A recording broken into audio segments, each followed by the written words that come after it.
how when you're having conversations with people, sometimes just being a good listener will help you be a good conversationalist. So Right. honestly, you might say 5 words in a conversation, but if you listen to an individual about themselves and their stories, they're gonna take it as if you were a good person to conversate with.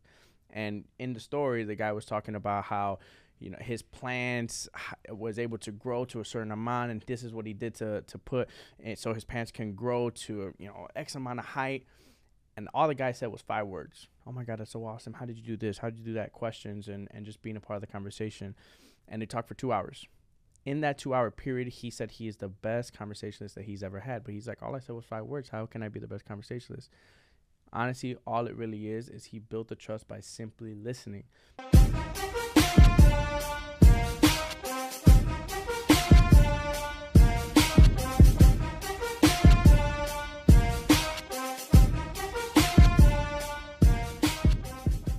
What's up, everybody? It's your boy, Justin Rodriguez, your favorite lender here in Neighborhood Loans, and we're back with another episode of Cafecito Talks, and to be exact, episode 41. And this one is actually really special because this is a whole anniversary, 2 years. Can't believe how quickly time flies. And I'm here with a special guest, one of the first guests we ever had on the episode, on this actual podcast, and I'm super excited to have him here. Shout out to my boy OT. Thank you so much for joining us again, man. What's up, man? I'm happy to be back. I'm glad you guys invited me back, man. I'm honored. There you go, man. There you go. Hopefully we get a better little clip there, dude. Yeah, y'all done dirty, but it's all good, there's always second chances, right? There you go. That's what we're here but for. Hey, man, I do got to say, though, I'm kind of sad. Why was I number one guest? I was like number two. See, the problem was, what happened was, during that time, crazy. But I'm definitely glad that you're back, man. I think the episode was an amazing episode before. We talked about a lot of different topics, real estate, how you can invest for your family, and a bunch of different things. My biggest goal today, a lot of things have changed in 2 years, and it's crazy to say that, I didn't have a kid before. Now I have a kid. Now it's life has completely shifted. And so I think today we want to kind of talk about, obviously, still the real estate and the business, how everything's going for you and your business, but also talk about that perspective. It's time. Right, like that's something that I realize more now than ever. Right, you're not gonna have a lot of time in the day. I feel like every single day that I go upon my life personally, I feel like it's a race against time. I get back from the gym and I'm like, oh shit, it's already 8:30. I gotta go outside. And you're taking care of your dog, you're taking care of your daughter, your girl. You're there. You're just trying to spend time, as much time as you can. Then you get to the office. Now you're 9 to 5. You're like, all right, it's already 5 o'clock. Okay, now it's like, oh, it's already 6. Oh shit, it's already 7, and you get home, then you put the baby down, it's a race against time every single day. So I guess for me to you, I want to first off say I appreciate and all the stuff that you've done for your family, because I know your kids are already a little bit older than mine are, so I can already imagine the years that you have already to develop and see the race against time. But I want to see everything from your perspective. How was it growing your business, having your child, having both kids because they're roughly around the same age, right? 2 years apart. 2 years apart. So how was it growing everything, and obviously transitioning from working for a company, going into real estate, having 2 kids on top of it? Like, how did you have the time to be able to do all that? Man, I'm still learning. I feel like you never, what's the word? You have it figured out. You would never have it figured out. It's always a learning process. Life throws you curveballs. Yeah. That's one thing. Having 2 kids, 2 years apart. Now OJ's 6 years old, and Olivia's 4. Working, trying to manage my business.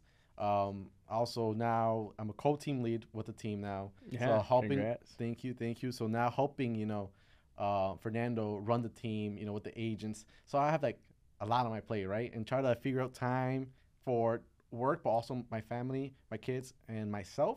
It can get pretty hectic, man. Sometimes I go to sleep like, damn, how did I do today? Like, how did I just live today? Yeah. And the next day, back to the same thing. At 5 a.m. hit the gym. So yeah, it's a every day is different for sure. No, for sure. And I think that the hardest part that I think a lot of, recently I had a lot of Latinas on the podcast. Mm-hmm. I don't have a lot of Latinos like the man. Recently I've been really focused on the mother side. I think on a man side, I think for us, depending on the household, but I think the hardest part is really finding the time, like you said, for yourself, but turning it off, because you're consistently on. Like, you from the beginning of the day to the end of the day, you're always going to keep pushing. You go to the gym, you work your job, but you come home, you might be tired, but the main thing you have to really do is continue to lock in, continue to be there for your family, because it's not their problem that you had a stressful day, that you were out all day. So you have to put that smile on your face to be there for your family, enjoy the moment. But sometimes I think it's hard, especially in this industry, to come home and say, okay, everything that happened today, I'm going to put in the back burner. I'm going to be here for my family. And that's something, like you said, I'm still learning to this day, still learning how to be the best father, be the best partner, and not only being a good partner, but also being there for my business, because it's not going to end at 9 to 5. And I know, and I understand that. I accepted that. My partners accepted that. But I think that's the hardest part about this business, is there's not going to be a balance, and you have to accept that until you get to the point where you train people under you, become, you know, a team lead, to be able to try to alleviate time away from your business.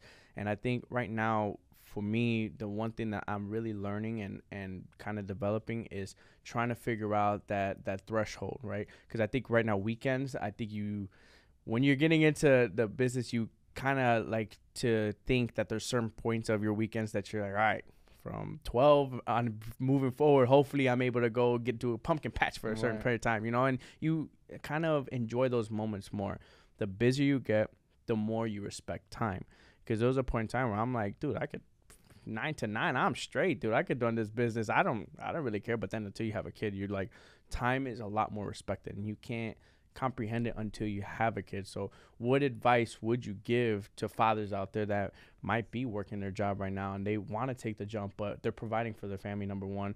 Number two, time. They don't have the time in the day to be able to start their own business, or they might be in a position where they feel comfortable. They're working a 9 to 5. They have weekends off, and they have that little voice in their head. They want to take the jump, but they're kind of scared to put all those pieces together because they might take away time from their family, or they might not have the funds to be able to do so. So, like, what advice would you give someone who's in the shoes that you've already lived? You know what? I would say be organized. Organized and time blocking. Honestly, that's my biggest thing, you know, because I'm a very, like, people make fun of me for this because, you know, especially in our culture, you know, we don't sit down and, like, all right, let me be organized. Let me put this in over here, right? I'm very, like, all right, I'm going to look at my calendar and be very organized and time block. So I can make time for the kids. So I could make time for my clients, for the team and everything. So I think it's just being organized and staying true to yourself as well, right? Like, if you put something on the calendar, like, you know, take the kids to a pumpkin patch on Sunday, you know, it's going to be a couple of hours, right? 3 or 4 hours. Time block it, you know, and be true to that. Because if you start making up excuses like, oh, I'm going to go do this instead, and I'll cancel that, I'll move it around, you're never going to be organized, and you're never going to be able to dedicate that time to whatever you want to dedicate time to at the moment, I would say. 100%. And it goes back to, I think, I never heard a quote about it, but it's really about respecting time, right? Like, respecting the time that because you respect the time for your clients. And my girl is the one that pointed that out to me, because it's true. Like, you have an appointment at 9 o'clock. Okay, I got to wake up. I got to go to the gym. I got to my mind already has it built in me. I have to go ahead and honor and respect that time. Work. My family knows they're not Monday through Friday locked in. It doesn't matter, 9 to 5 minimum. If it goes over, it goes over. But I know I'm gonna be locked in during the week. During the weekends, a little bit more relaxed. You don't get as many phone calls. It's a little bit more chill. Obviously, you still have appointments and stuff, but it's not as hectic as it is during the week. But there was a point in time where I didn't respect her time, right? I didn't respect my family's time. Why? Not that I didn't respect it. I was kind of like, not doing it on purpose, but it's just like, okay, well, it's fine, another 30 minutes, and turn into an hour. And then, you know, you start overlapping on the things that you're saying. And now you get to a certain point where it's almost like they don't trust you. You're like, okay, I'm going to be there at 5 o'clock. She's like, okay, you'll be there at 6. Right. And now, but in a way, I was glad that she kind of pointed that out to me, because now it allows me to kind of see a different perspective where it's like, I know there's not going to be a balance. I've accepted that, and I'm okay with that. But I do need to be better at being able to go ahead and put that time block. So that way, not right now, it might not be as big as an issue, but it's to the point where your daughter has a soccer game, and now you're showing up an hour late to her soccer game. Is that sit right with you? You know, like that. Those are different things where you want to honor and respect your partner's time, your daughter's time. If you have a son, your son's time, and that's something that it takes forever to learn. Because ultimately, though, I think the hard and the truest part about entrepreneurship is, I think, a vast majority of people who are entrepreneurs have this little thing in the back of their mind. where if I don't pick up this call, my business is going to fail. If I don't go to this appointment, my business is going to fail. Or if I don't do this, then people are going to leave me. I still have that to this day. I'll be lying to you if I didn't. But I think that is something from an entrepreneur's perspective is it's tough to be able to believe in yourself that you give such a good service that no matter what, even if you don't pick up that client's call and you call them the next day, or maybe take a couple hours to pick up their call, they're still going to be there. It takes a time to develop it. It takes time to build the credibility to where you have the ability to do so. But it's also very tough to kind of establish that because you're like, I don't want to lose these people business. Right. You know, I want to pick up the phone every time that someone calls me. But on your perspective, do you see yourself having that predicament with your family and stuff, or how do you feel like it's been over the last couple of years? Yeah, to be honest with you, I mean, I feel like, you know, especially in this business, right, real estate, you know, it's always, if you don't answer the call, you're afraid that that client or that person might go to a different realtor, right? Mm-hmm. And that's your biggest fear, especially when it's a slow market and obviously you're the sole provider. Yeah. You know, like, if I don't answer that call, well, that's money I'm losing, right? I'm leaving on the table. But I think at the same time is you have to be honest with everyone, just to yourself and to people. Just be, after I've learned that, like, just tell them straight up. That's what I do. Like, with my clients, like, hey, can we go see this property on, you know, Wednesday or on a Saturday, right, at a certain time? I'll be honest with them. If I look, first thing is, let me check my calendar. I have OG's football game. I'll tell them straight up, like, hey, actually, I can't that time because my son has a football game. I'm not going to miss his football game. Right. You know, and they respect that. And I feel like if you are honest with them, the people, not just your clients, but anyone, you know, business partners or even people, just friends, they respect that, you know, oh, wow, he's being honest and telling me straight up. He's not going to tell me, yeah, I'm down. And then last minute cancel, right? Because that makes you look bad. Yeah. I mean, you know me. I'm big on that. Like, if I say I'm going to be there, I'm going to be there. Because I don't want that image of me. I don't want people to lose that respect of me, you know? Yeah. So just being honest with whoever you're talking to, and just, like I said, it's time blocking. Just be like, hey, you know what? I can't at that time, but this time I can. And then they respect that, and they're like, and 9 out of 10 times, they'll be okay with it. Right. So that's why just being honest and just, you know, just be transparent. That's all it is. No, 100%. I think that, you know, transparency is probably the most important part about our business. And, you know, I think the hardest part about sales is gaining people's trust. If you don't have the ability to gain people's trust, it's really difficult for you to be able to close a sale. You know, and I learned that pretty quickly in the business that a lot of people lack that. Like, they have that lack of communication. And I've been reading this book. I've been trying to read a lot more books recently because I think right now I always follow what millionaires do, billionaires do. What they do, read more books. So hopefully, manifesting to be billionaire one day. But I've been reading How to Win Friends and Influence People. Okay, I read that one actually. You read it? Yeah. All the stuff that I read in it though, it's like, and you know, direct quotes, be nice, people smile, remember people's names, all those things. You think about it, you're like, I kind of feel as if I already kind of do that naturally. But what I love about the book is it emphasizes it. So now when you're having conversations with people, it sticks in your brain like, oh, wait, they said this in the book. People, when you interact with people, this is the way you do it.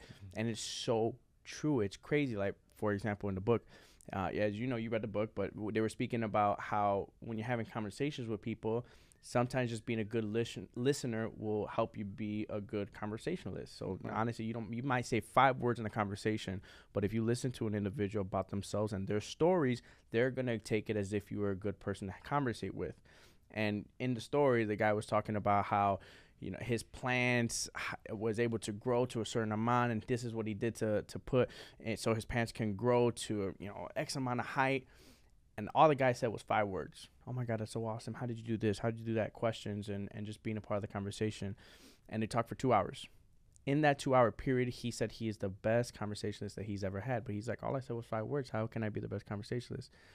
Honestly, all it really is he built the trust by simply listening. And that's why I always tell people, is like, people make sales a little bit harder than what it needs to be. Be a genuine good person, be honest, and being able to have and carry a conversation is going to be one of the most important things for you to be able to develop a relationship. And through relationships, sales happen. All sales is a transfer of goods, right? You're doing a service and job. You get paid for the services that you're providing. And typically people want to do business with people that you like spending time with. I like spending time with you. That's why I like doing business with you. I tell people all the time, I don't want to do business with people that I don't like. You could be at my carne asada, you could be anywhere, we could go out drinking, we could do whatever, and nothing skips a beat. And that's why I like surrounding myself with people and individuals in this business that I like to just be around with and do business with. How have you developed your business to the point where, building relationships, how important is that to you? How is it for you to be able to surround yourself with the right people to be able to grow your business? Was that important up front? And did you ever see yourself in your career where you weren't around the right crowd, and just being around the right crowd has allowed you to grow and develop into the amazing real estate agent that you are today? Yeah, I mean, like you said, like he's just building, someone that you can connect with, right? That's my biggest thing. Like, if you can't connect with someone, you're not gonna be able to work with that person. Right. It's like the way I look at this business, obviously, is all relationship based, right? It's like if you're dating someone or married to someone, if you don't have a good relationship with your spouse or your partner, it's not gonna last long, right? So it's the same thing in business, right? So like you said, that's why we work together, right? Because we could talk about anything. We work out. We have a lot of things that we have in common. We could carry on a conversation, So that's very, very important, especially in this business, And obviously in the beginning of my career, obviously I was all over the place trying to meet a lot of people, and then I'm at the point where I'm like going on 5 years now that I know who I like and who I want to surround myself with and work with. So it took me a while, but I feel like it's like everything, right? It's trial and error, It's all trial and error, and but yeah, it's just you got to surround yourself with someone that you could be comfortable and be yourself, and not put a like a false face on, because that's not you. Like, and people could tell that from a mile away. Like, bro, that's not you. Right. Like, stop acting that way. Like, you don't laugh like that. Yeah. So simple. This is literally the little simplest things for sure. Right, for sure. And that's why, I can't be around people that I can't be myself with. That, truthfully, I could tell when you're outside of your own comfort zone. For myself, it puts me in a position where I'm not even happy. Like, I'm not faking, I'm not being who I am. And when you're faking it, it's like, you're awkward. That's my point, is that you can't be yourself, But I guess I want to circle back to the question: how important do you think your actual circle is? How important do you think that is for you to be able to grow and achieve all the things that you're looking to accomplish? It's super important, because you don't want to surround yourself with where people are like negative. Yeah. Right. Especially in this business, there's some lonely days out there, especially in the winter time. It's lonely. You need someone that's gonna be there, positive, pushing you to get to the next level. And that's why it's good to surround yourself. That it's always trying to not only better people around themselves, but better themselves as well, because it's always a learning stage. Like, for example, Fernando, he's a great example.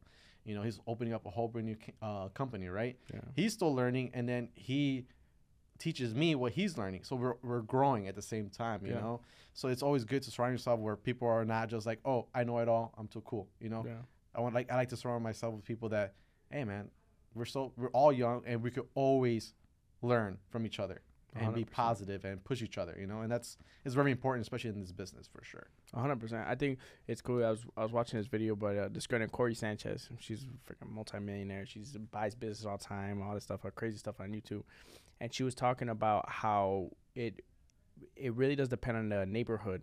The neighborhood that you live in is one of the most important portions of your life, because the more that your area median income around you is going to determine how much money you make in the future. And there's a statistic on, you living in a area median income of 150 grand versus you living in $50,000. Statistically speaking, you make a lot more money simply just by living around people that make more money, right? So what does that mean? All it means is that if you surround yourself with the right people, that can have a positive impact on you. And what I like to tell people is, a lot of times whenever you surround yourself with people who are successful in the field or things that you want to do, you're just going to gravitate towards that, and you're going to become successful in that industry. I got into business. All I did was really follow my uncle. And I'm like, all right, let's see what he could do. He was successful in the industry for a long period of time. And naturally I grew because I surrounded myself with the right people. I surrounded yourself like Fernando, my uncle, all these people who are already successful in this industry. And it honestly makes you feel not crazy. I think that's one of the most important parts about achieving goals, is thinking in your mind and believing the stuff that you want to do, and making sure that you're reassuring yourself that your goals aren't crazy. Because the minute that you think your goals aren't crazy, the more you're going to be able to achieve. The amount of goals that you'll be able to achieve, and the higher and the bigger goals that you're looking to achieve, I always say you shoot for the stars and you make it to the sky, you made a lot further than what you actually originally thought you were going to go. So as long as you surround yourself with the right people, having the right positive influence around you, your goals are going to be accomplished. It's just making sure that you put your head down, surround yourself with the right people, have a good circle. Everything else is going to kind of flow with that. And I always tell people, for me on a daily basis, the biggest thing that I do, I love to listen to podcasts. I love to hear people who are, it's crazy because when you hear people who talk about millionaires, billionaires, and you hear numbers, you're like, damn, we're sitting here talking about $200,000, $300,000 and $50,000, $10,000. And some people are talking about $1 million, $1.5 million. And to that, when you hear it on that scale, and then you go back to the actual real estate side, you're like, man, there's just levels to life, bro. And it gets me so excited because it's like, okay, maybe one day we're going to be able to do this real estate development deal. We were able to do this. We're able to do flips. We're able to do that and kind of continue to grow. My question to you, though, is when you're growing and scaling in real estate, was your goal to be able to just scale to the moon, continue to grow your business to being the biggest person of all time, or is that not important to you? Is there more importance within being able to still provide a great living for your family, but also still be successful? It's not like you're not successful in the business. You're still going to be a top producer and all the glitz and the glam that everybody likes to kind of share about. But is it more important for you the dollar amount and being able to have time for your family, or also still obviously try to have time for your family, but being able to grow your business to the point where you're one of the freaking top agents in Chicago? What's important to you? Honestly, I was just having a conversation with someone about this. Like, when I was younger, probably like your age, 25, 24, yeah. I've always been a very competitive person. Yeah. Especially when in the corporate world, I've always worked in sales, right? I worked for Comcast. I was like the top, they call it the elite, which is like the top 1% nationwide or regional wide. And I was like number 4. Last year, before we got laid off because of COVID, I was number 1.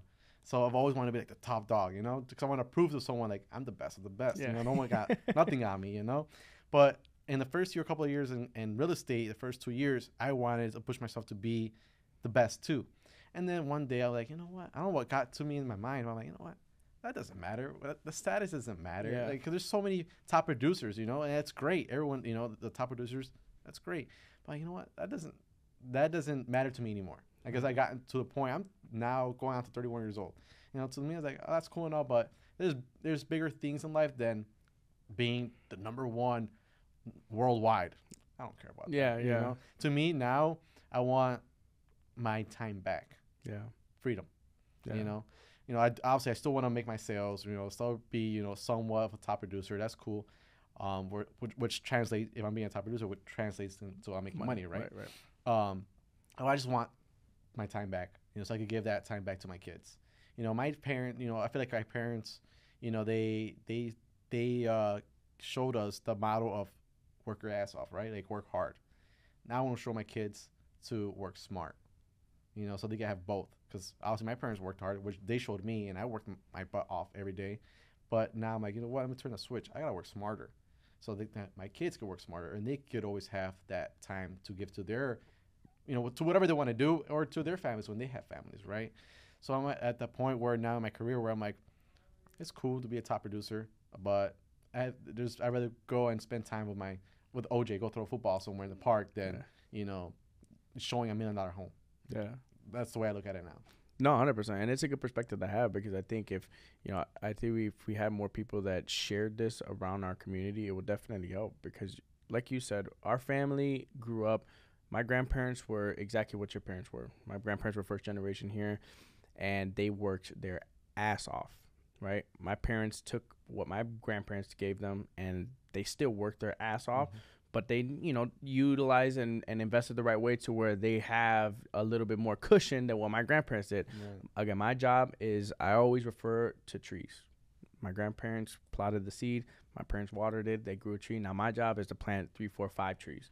Right. So now it's generations can come above that, and they can eventually work smarter than I did. Like, I want to be able to grow that to where all it is knowledge. So that way we can educate other people in our community for them to be able to grow. I think success for me is defined by how many leaders you are able to develop through your own leadership. So if I can influence 10 people And those 10 people can influence another 10 people. And then it just kind of grows and grows and grows to the point where all of our community are learning how to invest smart. And they can, you know, like you said, the accolades and awards are great. It only lasts for probably, I would say, probably a couple hours. Mm-hmm. The greatness, or you feel like you're pounding your chest, I'm the best of all time. For a couple hours on social media, you know? Social media, you post it, oh, I got 100 likes, yeah. And then you get to a certain point where you're like, okay, what's next? And there's always going to be the what's next. Right. I love the chase. I do. I personally love the journey. The quote that Kobe says, where he's like, it's not about the end result, it's about the journey. Loving the journey. You have to love the journey. I 100% live by that. But there's always going to be that what's next chase. What is next, right? What am I going to do? And I feel like I struggled with that a lot. But at the same time, I know what my end goal is going to be, which is exactly that, working smart so that way my family doesn't have to work as hard. I never want to be, and I think it's hard for within, especially in our community, is I think a lot of our arguments stem from finances, right? Like it's all a financial based because we work very hard. No one works harder than us, but at the same time, we're not smart with our money. So now it's figuring out how to break the cycle and be able to provide that for our family. And I think I'm in the same boat as you where, you know, I'm never going to take my foot off the gas. Right. That's not in my nature. That's not who I am.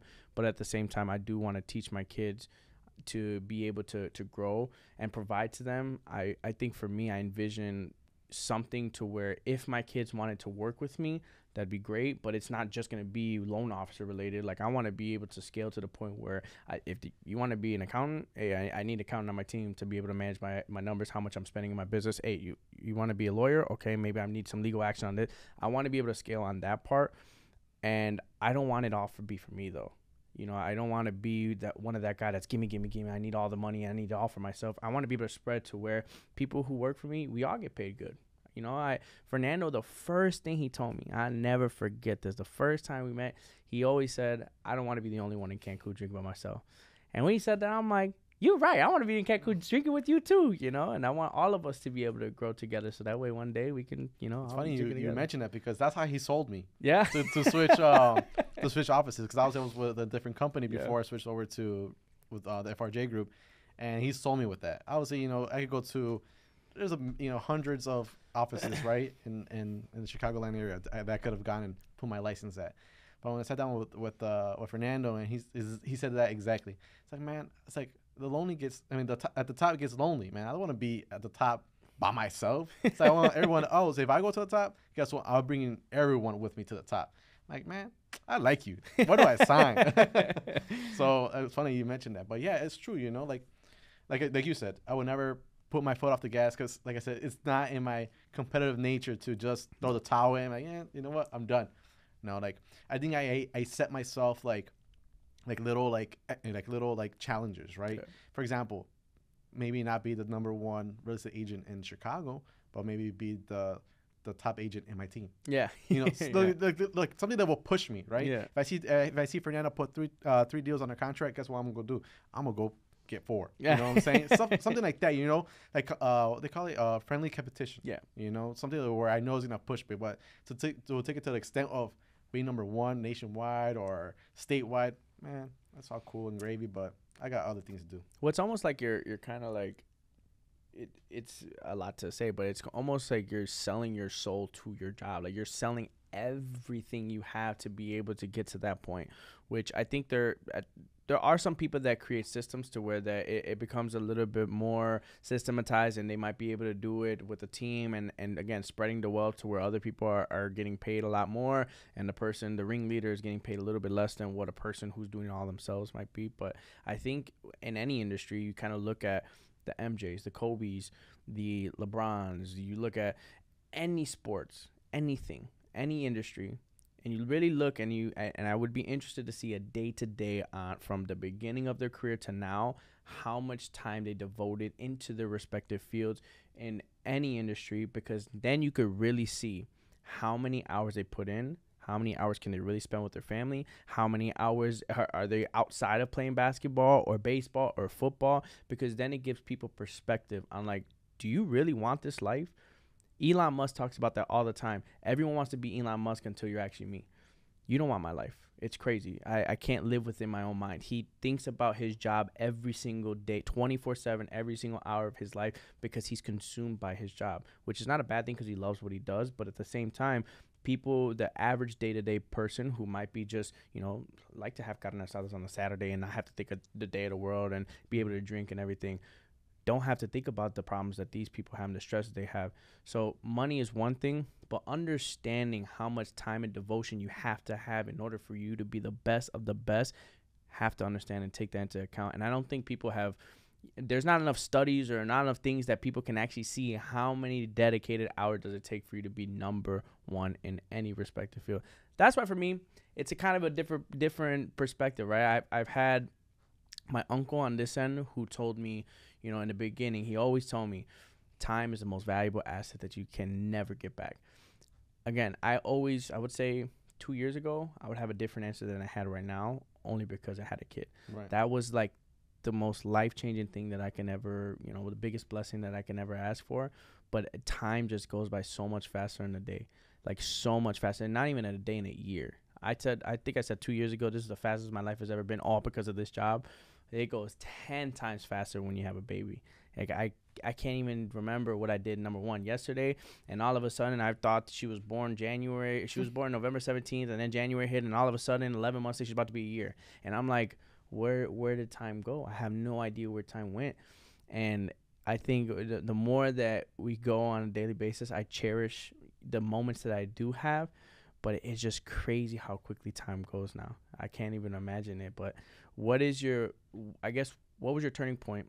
Exactly what you were speaking about. I know that you just sat there and you were kind of sitting there understanding and realizing that you don't need the accolades. You don't need to be the top producer. What was your turning point where you sat there and you looked at it and you're like, this means more to me than being the best person in the world in the real estate field? I'll probably say when OJ started kindergarten. Mm-hmm.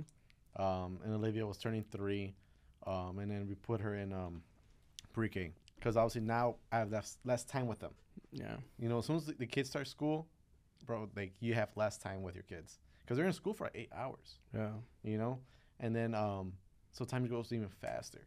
Yeah. So I think that's where it really hit me. Like, man, like time is flying by. Before you know it, it's Monday and then it's Saturday. Like, whoa, like where did the whole day go? Yeah. And then you put them in sports, and then the day goes even not even have less time with them. Yeah. Bro, this is how my day-to-day looks on Mondays to Wednesdays and Fridays. Monday, or actually, let's go with Wednesday. Wednesday, I hit the gym, 5 a.m. And then I go home, get ready, and then I take OJ to school. And then I have work, do stuff, try to squeeze in showings. And then I have to go pick up the kids by 5. Take OJ to football. 2 hours of football. Go home, cook dinner, and then help him do his homework. And then get him ready for bed, and then go to sleep. And then next day, do the same thing. Yeah. Time is just boom, boom, boom. It's just nonstop, man. You're always on the go. Sometimes we're eating dinner at, what time did we eat dinner the other day? Like, it was like 8:40. I was cooking dinner. Yeah. 8:40 at night. Yeah. And the kids are tired. And I can't, and again, I think about it with my parents, the same thing. My parents, I would play travel sport. So But I played travel baseball. So it would be like school, games, practices, and I'm talking practice. We lived in Bolingbrook. We would go Bolingbrook, Chicago, Algonquin to Bolingbrook. We'd go every day. Boom, boom, boom, boom. It was always moving fast, and my parents never missed anything. I never did I not have my parents in the stands watching me. But my dad always coached my teams.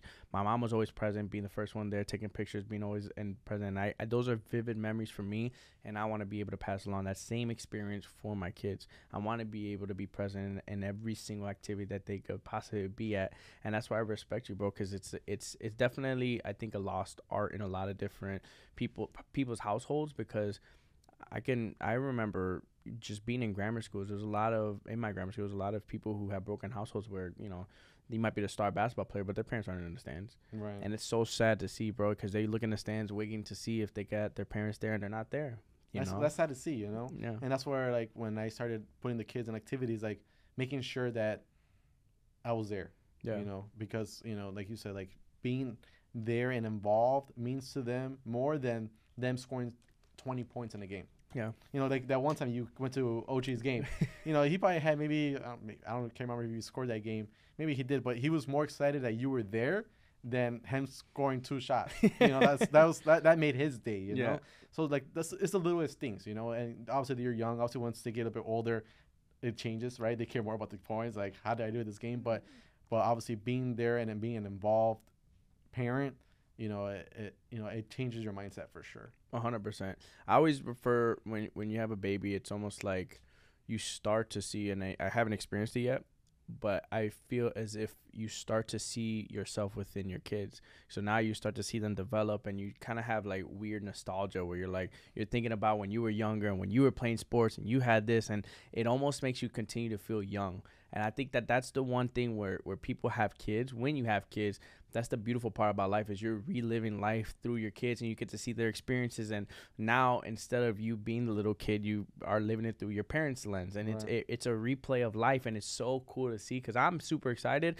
I have vivid memories of us going to Disney. I'm so excited to see my daughter, like, and all the rides. I was like, Mom, again, this ride? I don't want to go on this ride. Now I get to be, I'm excited to go with my daughter to go on those rides, and, to experience those parts of life. And honestly, I am excited about that. Those parts about life, bring me so much joy and happiness, because I remember how much happiness it brought me. Right. So I want to be able to relive those moments with my kids, and be able to be there at their games. And, I always want to be able to bring forth that experience that I once had. But it's crazy. All these memories are just hitting the back of my head right now, just thinking about the great moments that we had. And, that's the beautiful part about life. Money solves a portion of your problems, not all of them. Not all of them, right? You know? Sometimes family, it's worth more than money. Right. So yeah, so you just gotta keep going, and and don't lose focus of that too. That's the biggest thing. People sometimes tend to lose focus of what their why. Right. Like I know what my why. I'm pretty sure I know Yeah, your why, 100%. right? Our families, right? Our kids, and as long as you don't lose focus of that, I feel like you should be all right. Yeah. What biggest piece of advice would you give, obviously, to your kids? Now they're growing up, they're going to continue to grow, and, they want to, have big dreams and aspirations. What biggest piece of advice have you given them as they grow old? Don't give up. Mm-hmm. I would say don't give up, because it's so easy for someone just to, with the simplest things, they're writing or they're doing math homework, right? And they can't get it, and they throw their pencil down, they're like, they give up, right? Like, don't give up, man. Just, there's always a solution to everything. You can't just give up, if you're gonna, if especially at an early age, you have to teach them that, right? Because that translates to the rest of their life, because if they're so easy to give up on the simplest things, what's gonna happen when they're an adult? Right. And they're in real life where work and if something's not going their way, or they're driving, their car breaks down because they're tired, they're just gonna give up, Right. So you just don't give up. Just keep going, Don't just put your head down, just keep going. Right. That's honestly probably the easiest piece of advice, but it's probably the most valuable.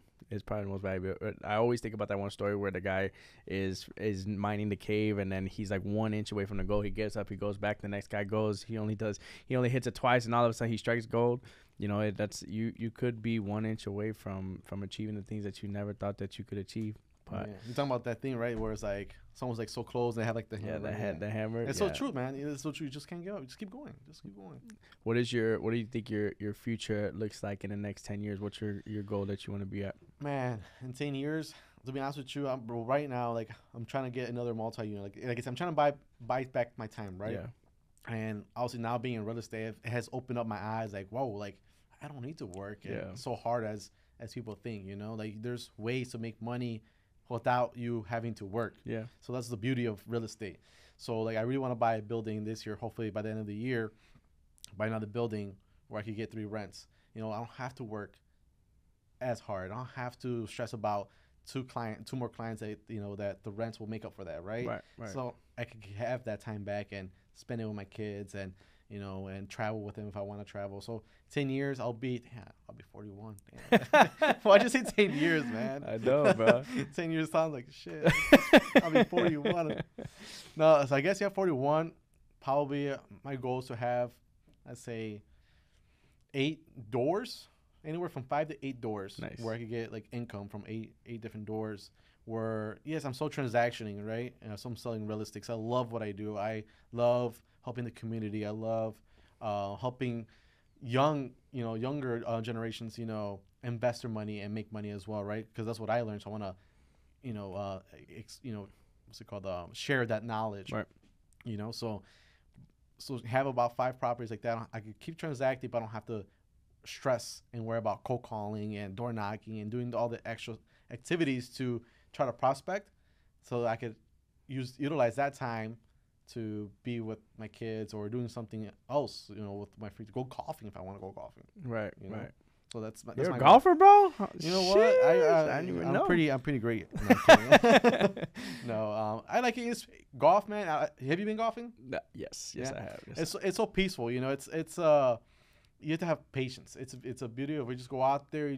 You enjoy just being out in the nature. Just your clubs, your buddies, and you're just having a great time, having good conversations, laughing, maybe joking, and just enjoying the few hours that are out there, because once you go back home, it's you're back home. Right. You have to take care of your kids and stuff like that. But it's so peaceful, man. To be honest with you, I suck at golf, bro. There was a Me point. too. I'm a baseball player, bro. So hey, my golf swing is ass, bro. I'm not, I'm not good at all that golf. But. Trust me, that happened to me because I'm like there. The first time I ever golfed, like, all right, I'm gonna swing for the damn fences. Yeah, no. That's the biggest point, right? When you're about to tee off, you want to hit it as far as you can. So my mentality, like you said, baseball, just what you do, you gotta pull your whole weight. Nah, man, that swing is terrible. I think my swing is worse than Charles Barkley. Yeah, no, my swing is terrible, bro. It's terrible. No, but again, I appreciate everything. I think that I'm gonna wrap everything up. But the main thing I always tell people, and one of the most amazing quotes, I don't know who exactly quoted this, but you usually underestimate what you do in 1 year. No, you overestimate what you could do in 1 year, and you underestimate what you could do in 10. Because there's a compound effect. Continue that you're able to go ahead and continue to grow. The more that you do, you get 1% better every single day. Best believe in 10 years, you're going to be in a great position. I don't think a lot of people talk about building passive income, being able to have a building to where, it pays for your expenses. A lot more people need to be able to get educated on that, because I don't think a lot of people know and understand that.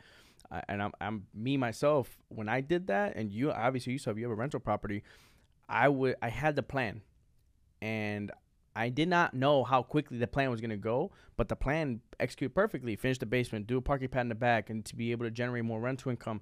But it's all about, being in the industry, surrounding myself with people that are industry like yourself that's already doing it, that I didn't feel scared taking a jump. You're taking the leap, and you're like, you know what? People who don't take action are the people that are never going to reap the benefits of taking the risk. You get Neighborhood Loans, for an example. They bought this company and, at a very, very young age, 20-something years old, and now they're reaping the benefits simply by taking the risk.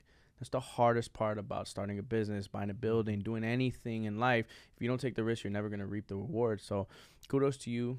Wish nothing but success Thank to you, your beautiful family, bro. I know that you're going to do absolutely amazing. What do you see yourself in 10 years? I mean, you'll still be young, man. Yeah, 10 years, bro.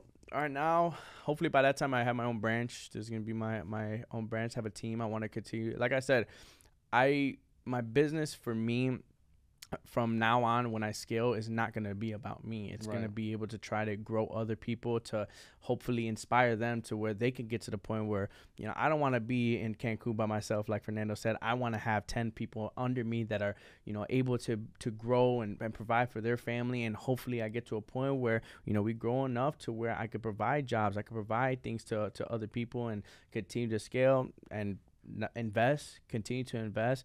Maybe try to buy another building or two in the next 10 years, and continue to just scale the business. The buildings are going to give me some sort of income, but there's no other things that are going to give me more income than this business. This business has been everything to me, the greatest return on investment, zero money down to be able to make the money that you've done. Yeah, so exactly. It's just continue to reinvest in the business, continue to grow it, scale it, help other people develop more leaders in the industry. So that way we all get to a certain point. We look back 10 years from now and be like, oh shit.